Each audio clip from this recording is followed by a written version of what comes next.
बड़ा interesting chapter है, पढ़ने जा रहे हैं। लिखा हुआ है बच्चों, दो चर वाले रैखिक समीकरण युग्म। युग्म का मतलब तो हुआ जोड़ा बच्चों, समीकरण तो समीकरण इक्वेशन, रैखिक माने रैखिक मतलब जिसका घात एक हो, दो चर वाले और जिनमें दो चर की बात की जाए। दो चर मतलब दो, जिनमें दो चर की बात की जाए, मतलब दो अक्षरों की बात की जाए, और उसका रैखिक मतलब जिसका घातीय एक घात हो, तो उसे हम क्या कहते हैं? ऐसे चीज को हम क्या कह बोलेंगे? दो चर वाले रैखिक समीकरण युग्म। अब देखिए बच्चों, दो का मतलब दो चर वाले रैखिक मतलब एक घातीय और समीकरण युग्म माने जोड़ा, जिनके एक घातीय और दो चर हों, उनके जोड़े की अगर बात की जाए तो उसे हम क्या कहते हैं? दो चर वाले रैखिक युग्म समीकरण। ठीक है ना? अब बच्चों सबसे बड़ा मजे की बात तो यह है कि हम लोग इससे पहले बुक में पढ़े थे तीन प्रकार का समीकरण। एक हमारा था बच्चों प्रतिस्थापन विधि, जिसको हम सब्स्टिट्यूशन मेथड कहते हैं। एक हमने पढ़ा था बच्चों विलोपन विधि, जिसको हम एलिमिनेशन मेथड कहते हैं। और एक क्रॉस मल्टीप्लेक्शन मेथड पढ़े थे, जिसको वज्र गुणनखंड विधि, वज्र गुणन विधि कहते हैं, जो कि आपके चैप्टर से हटा दिया गया है, आपके चैप्टर से हटा दिया गया है। लेकिन हम तीन के तीनों पढ़ेंगे बच्चों। प्रतिस्थापन विधि भी बताएंगे आपको, विलोपन विधि भी बताएंगे, और क्या कहते हैं वज्र गुणन विधि भी बताएंगे। तो बच्चों हम बात करते हैं, एक आपने तराजू का नाम सुना होगा, तराजू सबके घरों में होता है, जो पहले भी तराजू चलती है, अब तो टेक्निकल वाले तराजू आ गए हैं। देखिए बच्चों, अभी गांव-गांव में लोग लेकर जाते हैं तराजू। मान लीजिए यहां पर एक बात हम आपको बता दूं कि ये तराजू है, और इस तराजू में हम कुछ सीखना चाहेंगे। देखिए ऐसा है, ये कोई तराजू है, उस तराजू में अगर बात किया जाए, मान लीजिए इस तराजू में x किलोग्राम कोई वस्तु रखा है, यहां पर कोई y किलोग्राम वस्तु रखा हुआ है। अब बच्चों ये कह रहा है कि x किलोग्राम में 5 किलोग्राम ज्यादा कर दिया जाए। अगर x किलोग्राम में क्या कर दिया जाए? 5 किलो ज्यादा कर दिया जाए तो इसमें प्रभाव पड़ेगा। अब बताओ बच्चों, कहने का मतलब यह है कि जब हम तराजू को बराबर दिखाना चाह ही रहे हैं, तो अब बताओ इसमें अगर 5 किलो और ज्यादा कर दिया जाए तो ये बताओ इसमें 5 किलो कम हो जाएगा। जब जिसमें कह रहा है ज्यादा है उसमें ना कर जिसमें कह रहा है उसमें किया जाएगा, तब जाकर तराजू क्या हो जाएगा? बराबर होगा। पहली बात। दूसरी बात ध्यान दीजिए, दैनिक जीवन में इसका उपयोग हमारा जो है, ये बराबरी को दर्शाता है, और ये दुगुना तिगुना के बारे में बताता है, आधा के बारे में बताता है, जो भी होती है इसमें हिस्सा के बारे में बात की जाती है ना। अब देखिए मल्टीप्लाई की बात की जाती है। अब देखिए जैसे इन्होंने कहा x किलोग्राम y किलोग्राम से 3 ज्यादा है, x किलोग्राम, देखे ध्यान से, जो x किलोग्राम है y किलोग्राम से 3 ज्यादा है। जो हमारा x किलोग्राम है ना, वो y किलोग्राम से क्या है? ज्यादा है। तो कौन ज्यादा है? x किलोग्राम ज्यादा है। किससे ज्यादा है? y से। तो जिसमें ज्यादा कह रहा है उसमें करोगे, जिसमें नहीं कह रहा है उसमें करोगे। तो बच्चों सबसे अच्छी बात है, जिसमें ज्यादा है उसमें ज्यादा करोगे तो हमारा तराजू कहां संतुलन अवस्था में आएगा। अब ये ज्यादा है फिर इसको ज्यादा कर दोगे तो तराजू बराबर नहीं होगा। तो जिसमें कहेगा उसमें ना करके दूसरे वाले में कर दिया जाएगा। तो ये y केजी था और ये x केजी था। तो प्रश्न हमारा कह रहा है कि x किलोग्राम जो है वो y किलोग्राम से 5 ज्यादा है। ये जो x किलोग्राम है y किलोग्राम से 5 ज्यादा है। तो x में ना करके बच्चों किस में जोड़ेंगे? y में, तब जाकर ये दोनों तराजू आपस में बराबर होंगे। यही इसका मेन मकसद है। तो बच्चों इसमें सबसे पहले हम बात करेंगे समीकरणों की। तो बच्चों समीकरण 3 प्रकार के हम लोग हाई स्कूल में पढ़ते थे, लेकिन आपके टॉपिक से हटा दिया गया है। उस टॉपिक में प्रतिस्थापन विधि और विलोपन विधि ही दिया गया है, जबकि इससे पहले वाले में प्रतिस्थापन विधि, विलोपन विधि और वज्र गुणन विधि था, जिसको हम substitution method method, elimination method और क्रॉस मल्टीप्लिकेशन मेथड कहते हैं। तो बच्चों हम जबकि 3 का तीनों पढ़ेंगे, लेकिन जो आपके किताब में पहले उसे पढ़ा दिया जाए, प्रतिस्थापन विधि और विलोपन विधि। तो बच्चों हम बात करते हैं प्रतिस्थापन विधि की। तो एक आज हम बेसिक सीखेंगे, उसके बाद हम एक्सरसाइज हल करेंगे।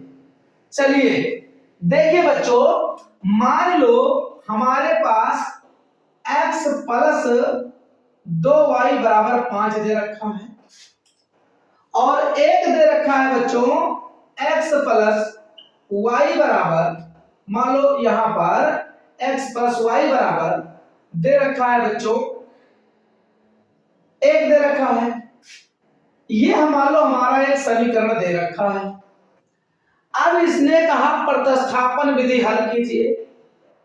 ये आपको समीकरण दे रखा है और इसने कहा प्रतिस्थापन विधि हल कीजिए।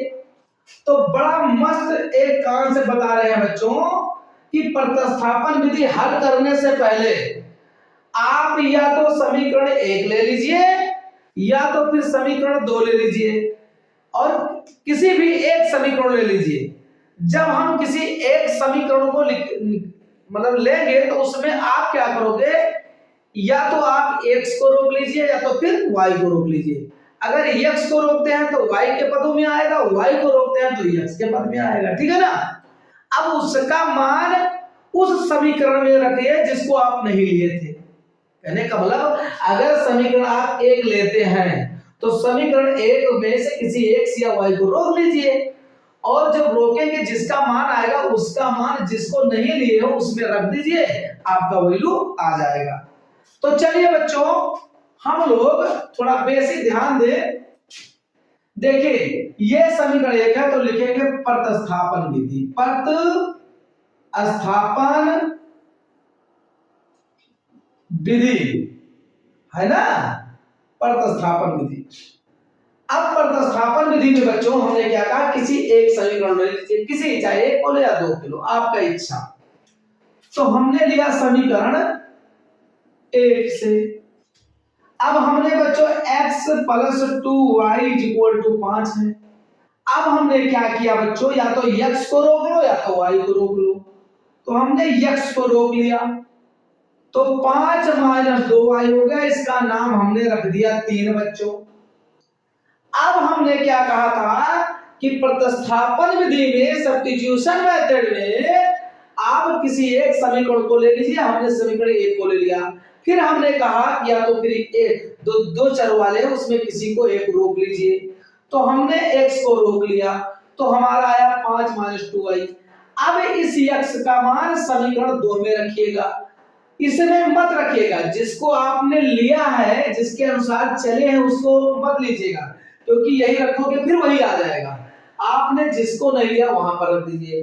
तो लिखेंगे बच्चों x का मान समीकरण 2 में रखने पर, चलिए रखते हैं बच्चों। x के स्थान पे 5 माइनस 2y प्लस y बराबर 1 है बच्चों। अब 2y वहां से गई माइनस y और यहाँ एक प्लस उधर गया बच्चों, माइनस 5 हो गया। अब y minus y is equal to बच्चों माइनस 4 हो गया, माइनस माइनस कैंसिल हो गया तो y बराबर आ गया बच्चों 4। अब y का मान आपका इच्छा हो 1 में रख दो, 2 में रख दो, 3 में रख दो, आपका x का मान सही सही आ जाएगा। तो देखिए बच्चों y बराबर y का मान समीकरण 3 में रखने पर, आप चाहे जहां रख दें, हम रखते हैं बच्चों x बराबर 5 माइनस 2y, y का वैल्यू कितना है बच्चों 4 है। तो यहां पर x बराबर 4 दूना 8 हो गया बच्चों, 8 में से 5 गए कितना बचा 3। अब हमारा बच्चों सही सही x और y का मान आ गया। अब हम कैसे जाने ये सही है कि गलत है, तो हम ये समीकरण 1 और 2 में x y का मान रख दें और अगर दोनों पक्ष बराबर हो रहा है तो हमारा समीकरण सही है। सिर्फ हम प्रतिस्थापन विधि आज पढ़ रहे हैं बच्चों। तो चलिए शुरू करते हैं। यहाँ एक समीकरण देख दीजिए आप, x प्लस 2y बराबर 5। x का वैल्यू कितना आया बच्चों -3, y का वैल्यू कितना आया बच्चों 4 बराबर 5। तो यहां पर क्या हो गया बच्चों 4 दूना 8, 8 में से 3 गई 5 बराबर 5। मतलब बच्चों x y का मान रखने पर ये हमारा समीकरण संतुलित रहा। दोनों उस पर भी रखकर देख लीजिए x प्लस वाई बराबर 1। तो x का वैल्यू कितना है बच्चों हमारा आया है -3। y का वैल्यू कितना आया बच्चों 4 बराबर 1। 4 में से 3 गई कितना बचा 1, तो बराबर 1 संतुष्ट हो रहा है। इसका मतलब ये हुआ बच्चों हमारा सवाल सही है। एक एग्जांपल और लेते हैं, एक दो एग्जांपल। ये हमारा प्रतिस्थापन विधि है। आज प्रतिस्थापन विधि सीखेंगे, कल विलोपन विधि सीखेंगे। उसके बाद बच्चों हम पूरा एक्सरसाइज जो कठिन टफ होगा वही लगवाएंगे, बाकी आप स्वयं प्रैक्टिस करिए। अब एक एग्जांपल और लेते हैं बच्चों। मान लो लिखा है 2x + 3y लिखा हुआ है -8। इसको मान लिया समीकरण। हम एक एग्जांपल ले रहे हैं बच्चों। दूसरा हमने मान लिया x - y बराबर बच्चों मान लो दिया रखा है आपका 1, समीकरण 2। हमने एग्जांपल ले लिया। अब आपका इच्छा हो समीकरण 1 लीजिए, आपका इच्छा हो 2 लीजिए। हम बच्चों चलो कोई एक समीकरण ले लेते हैं जो आपका इच्छा हो। हम तो ये समीकरण आसान यही लग रहा है, यही ले लेंगे। समीकरण 2 से बच्चों x - y बराबर 1। हमने x को रोक लिया तो ये हो गया 1 + y बच्चों। इसका नाम रख दिया समीकरण 3। हमने क्या कहा था बच्चों कि जिसको आप लेंगे उसमें दोबारा वो मान नहीं रखेंगे। इसको हम ले चुके हैं तो इसमें इसका मान नहीं रखेंगे। अब x का मान समीकरण जिसको नहीं लिया उसमें रखिए। तो लिखेंगे x का मान समीकरण 1 में रखने पर, ठीक है ना। अब देखिए बच्चों 2 1 + y + 3y -8। यहां पर 2 अब कम 2 2y + 3y बच्चों बराबर -8। तो 3 2 5y हो गया बच्चों। तो 5 ये -8 और इधर हो गया -2 हो गया। तो 5y बराबर बच्चों 8 2 10 -10 और 5 9 10 हो गया। तो y बराबर -2 आ गया। अब y का मान बच्चों y का मान समीकरण 1 में रख दीजिए या 2 में रख दीजिए। y का मान समीकरण किसमें रखने पर 1 में रखो या 2 में रखो। 2 में रखने पर जहां आपको अच्छा लगे। तो बच्चों यहां चाहे 3 में रख दो, सबसे आसान है 3 में रख दो। तो x बराबर y प्लस कितना आया -2। तो ये कितना आ गया बच्चों y का वैल्यू -2 आया। यहां -2 रखे तो yx का वैल्यू -1 आ गया। अब बच्चों हमारा था x का वैल्यू -1, y का वैल्यू -2। अब देखिए हमारा आंसर सही है या गलत है। चलिए बच्चों यहां देखते हैं 2 गुणे -1 + 3 गुणे -2 बराबर -8। -2 कम 2 माइनस प्लस का -6 हो गया बराबर -8। 6 2 8 हो गया बच्चों बराबर -। हमारा सवाल बच्चों एकदम करेक्ट सही है। एक एग्जांपल हम और लेंगे बच्चों, एक एग्जांपल और हम लेंगे प्रतिस्थापन विधि का। आज हम लोग थोड़ा सीख लें, कल से हम लोग लगाना शुरू करें। अगला क्वेश्चन एक मान लो बच्चों हमारे पास है x + y बराबर 10 है और एक मान लो 2x - 3y बराबर मान लो 0 है। ये समीकरण 1 2। हमने बच्चों समीकरण 1 ले लिया। किस विधि से? प्रतिस्थापन विधि से। प्रतिस्थापन विधि से, ठीक है ना। तो बच्चों क्या करेंगे समीकरण 1 से? तो x + y बराबर बच्चों 10। तो x बराबर हो गया 10 - y। ये समीकरण 3 हो गया। अब क्या करेंगे x का मान समीकरण 2 में रख देंगे। इसमें नहीं रखेंगे क्योंकि इसको हम ले चुके हैं। तो x का मान समीकरण 2 में रखने पर बच्चों शुरू करिए। 2 ब्रैकेट में 10 - y - 3y बराबर 0। चलिए बच्चों हल करते हैं। 10 दूना 20 - 2y - 3y = 0। -3 -2 -5y बराबर -20 माइनस माइनस कट गया, 5 चौका 20। तो y बराबर कितना आ गया बच्चों 4। और y का मान समीकरण 1 में रखो, 2 में रखो या फिर 3 में रखो। तो y का मान समीकरण किसमें रखने पर 3 में हमने रख दिया बच्चों। आप स्वतंत्र हो चाहे जहां रखिए। तो यहां पर क्या हो गया, x बराबर 10 minus y, x is equal to 10 minus y का वैल्यू कितना है बच्चों 4। तो कितना आ गया 6। अब बच्चों हम देखते हैं कि हमारा आंसर सही है या गलत है। अतः x बराबर 6 हो गया, y बराबर 4 हो गया। तो बच्चों देखिए आप कहीं भी रखिए, y का वैल्यू यहाँ पर 4 रखोगे, x का 4 रखोगे, यहाँ y का वैल्यू 4 आया और x का वैल्यू 6 4 10। तो हमारा आंसर सही है बच्चों, चाहे जहां पर रखो, इस पर भी रख लो। 6 दूना 12 हो गया बच्चों, और 4 तिहाई 12 हो गया, 12 में से 12 गए 0 हो गया। तो ये हमारा था प्रतिस्थापन विधि। एक एग्जांपल हम और देख ले बच्चों, वो शायद एक एग्जांपल और देख लेते हैं और वो भी प्रतिस्थापन विधि से लगाएंगे। एक एग्जांपल और ले लें। चलिए बच्चों हम ले लेते हैं 2x प्लस 3y बराबर 11 समीकरण नंबर 1। एक ले लेंगे बच्चों 2x माइनस 4y बराबर कितना बच्चों 24 समीकरण नंबर 2 हो गया। अब बच्चों एक काम करिए, चाहे ये समीकरण 1 ले लीजिए चाहे 2, प्रतिस्थापन विधि हम पढ़ रहे हैं। तो हमने समीकरण 1 ले लिया बच्चों, या 2 ले लो, कोई भी ले लो।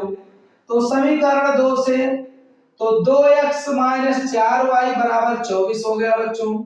अब देखिए 2x को हमने रोक लिया तो हो गया 24 y प्लस 4y।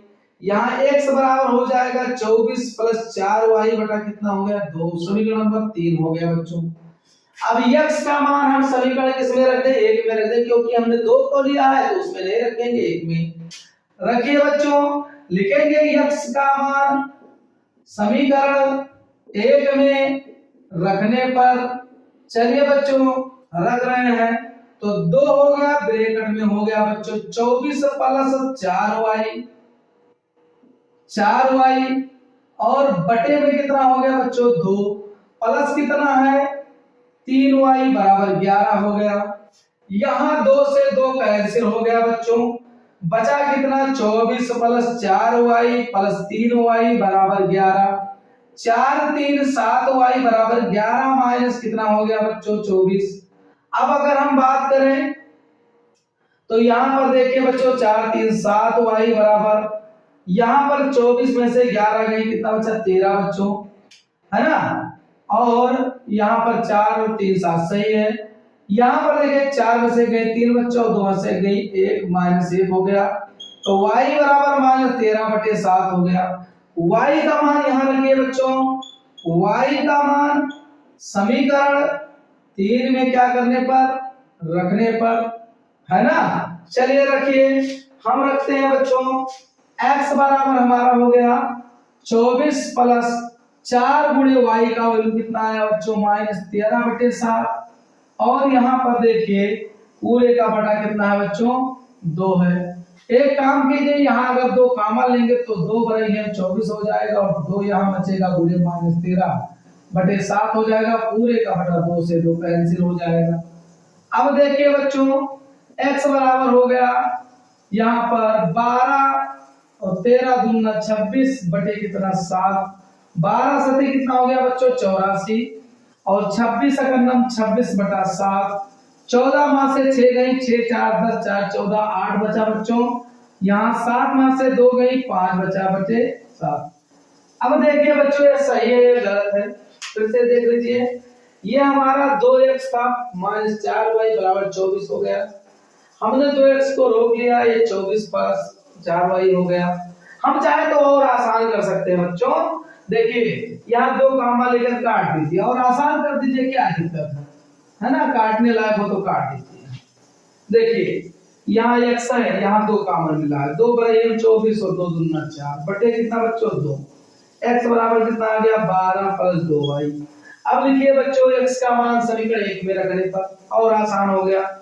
यहाँ रखेंगे x का मान समीकरण 1 में रखने पर, चलिए बच्चों देखिए 2 ब्रैकेट में x का वैल्यू कितना है 12 प्लस 2y और यहाँ पर कितना है बच्चों 3y बराबर 11। तो 12 दूना 24 और 2 दूना कितना बच्चों 4y प्लस 3y बराबर कितना है 11। यहाँ पर 4 और 3 7y बराबर 11 माइनस 24 हो गया बच्चों। 7y बराबर 4 में से 1 गए 3 और 2 में से 2 माइनस 13, तो y बराबर आ गया माइनस 13/7। अब बच्चों y का मान कहाँ रख दीजिए समीकरण 3 में, है ना, यहाँ चाहे 1 में रखो 2 में रखो या 3 में रखो। अब देखिए बच्चों y का मान समीकरण 3 में रखने पर, ठीक है ना। अब देखिए x बराबर 12 प्लस माइनस 13 2 गुणे माइनस 13/7। अब वही हुआ बच्चों 12 सत्ते 14 7 दूना 14 7 1 7 1 8 माइनस 13 दूना 26/7। अब बताइए 14 में से 6 गई 6 4 10 4 14 8 हो गया, 7 में से 2 गई 5 हो गया बटे 7। तो यही बच्चों हमारा आंसर हुआ। अगर चेक करना चाहते हैं तो देख लीजिए सही है या गलत। चलो चेक कर लें बच्चों। 2 गुणे x का वैल्यू कितना आया है 58/7 प्लस 3y, y का वैल्यू कितना आया है माइनस 13/7 और फिर बराबर कितना है 11। अब देखिए बच्चों 2 अठे 16, 2 अठे 16 और 2 पंचे 10 1 11/7, 13 तिया 39 कितना बच्चों 13 तिया 39 हो गया बटे 7 हो गया बराबर 11 हो गया। अब यहाँ पर देखिए 16 में से कितना गई बच्चों 9, तो 9 10 16 7 हो गया। अब यहाँ पर बचा बच्चों कितना 116 में से 39 को घटा लीजिए, तो 16 में से 9 10 16 यहाँ 7 बचा, यहाँ पर 10 में से 3 7 बचा। तो बच्चों हमारा 77 बटे कितना बचा 7 बराबर 11। तो 7 के 11 से 77 बच्चों, तो ये आ गया 11 बराबर 11। इसका मतलब सत्यापन कर लिए बच्चों, इसका मतलब है कि ये हमारा सवाल सही था। तो आज हम लोग दो चर वाले रैखिक समीकरण के बारे में जाना कि दो चर रैखिक समीकरण किसे कहते हैं, जिसमें दो चरों की बात की जाए और घात उनका एक हो। फिर उसके बाद में हमने कहा बच्चों तराजू का हमने एग्जांपल दिया कि इसको इसलिए किया जाता है कि जिसमें कहता है ज्यादा उसमें नहीं किया जाता, हमने उसका बेसिक बताया। फिर आज हमने प्रतिस्थापन के बारे में सीखा। कल बच्चों हम विलोपन के बारे में सीखेंगे। आज प्रतिस्थापन सीखे हैं, अगले वाले लेक्चर में विलोपन विधि सीखेंगे, उसके बाद पूरा एक्सरसाइज हल किया जाएगा। तो आशा करता हूं बच्चों कि आप लोगों को समझ में आया होगा। तब तक के लिए बाय।